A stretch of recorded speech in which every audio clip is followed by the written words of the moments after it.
and they are loyal to the country, meaning by this that loyalty is not blind loyalty. You and me, as active citizens, we shouldn't be passive as citizens.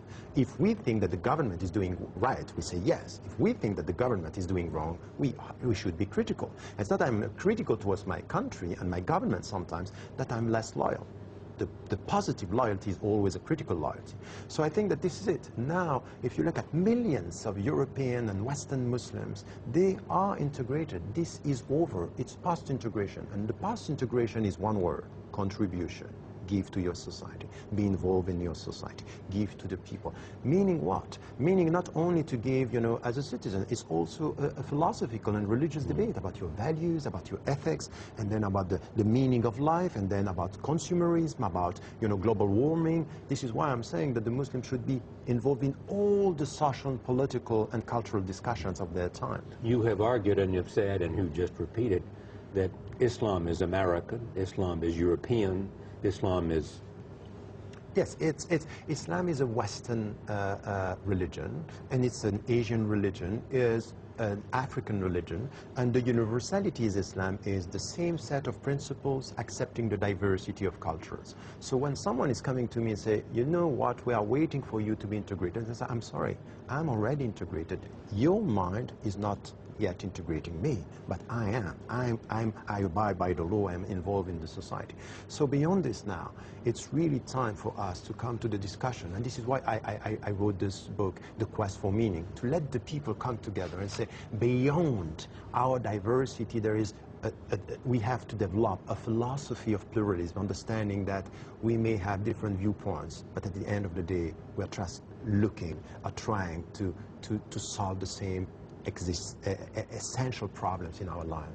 Why is the act of violence appeal to young people?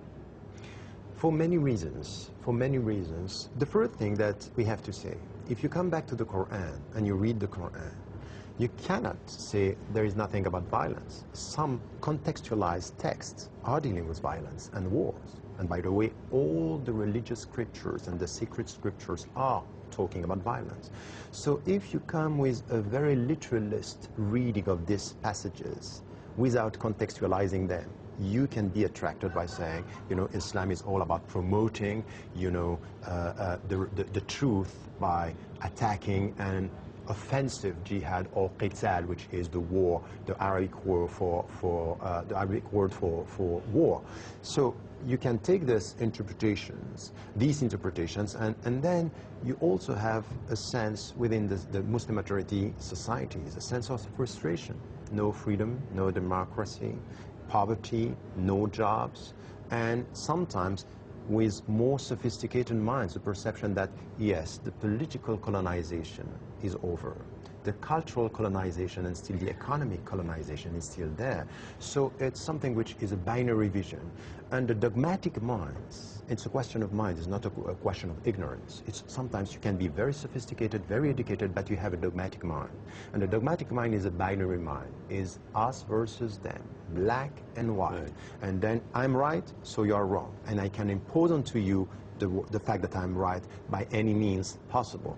So this is attractive for some segments, a very tiny minority. We have to add this, tiny minorities of people throughout the world, and educated and less educated people. And this is why, as Muslims, as a Muslim scholar, I should be involved in this discussion to show how much this interpretation is wrong, it's anti-Islamic, and this is not the way to deal with your society. You want to change your society, be involved in democratic processes, if they are, and if they are not, by spreading around an awareness that you have to free your society in a peaceful way.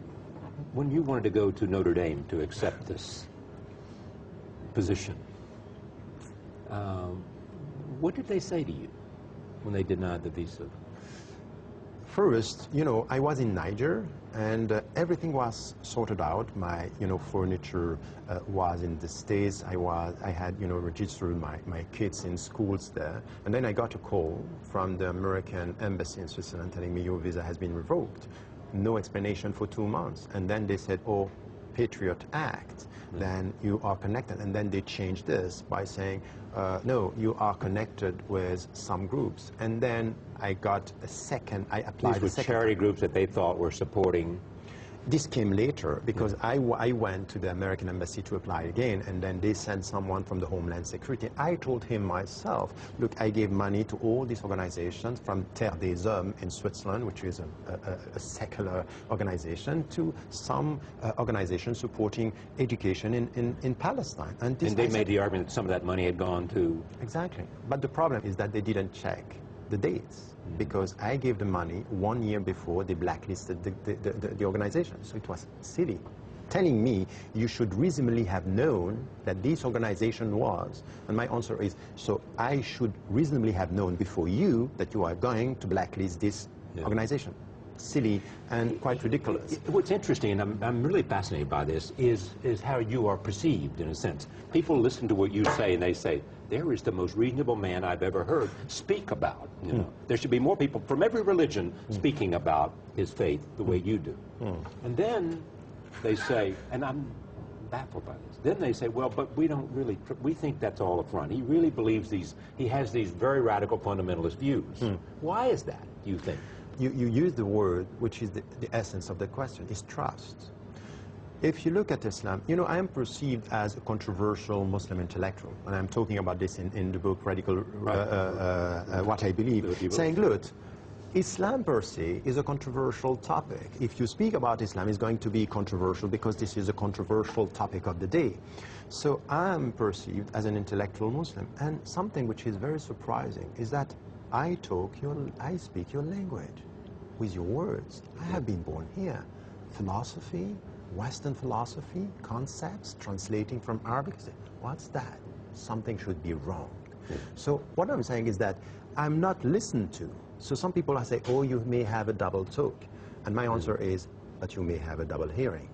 Is that there is a problem. Does it anything have to do with the fact that on your mother's side, your maternal grandfather was one of the founders of the Muslim Brotherhood? 20 years ago, right. Yes, but now, you know, I'm almost 50. Till when I'm going to be the grandson of, you know, Hassan al-Banna.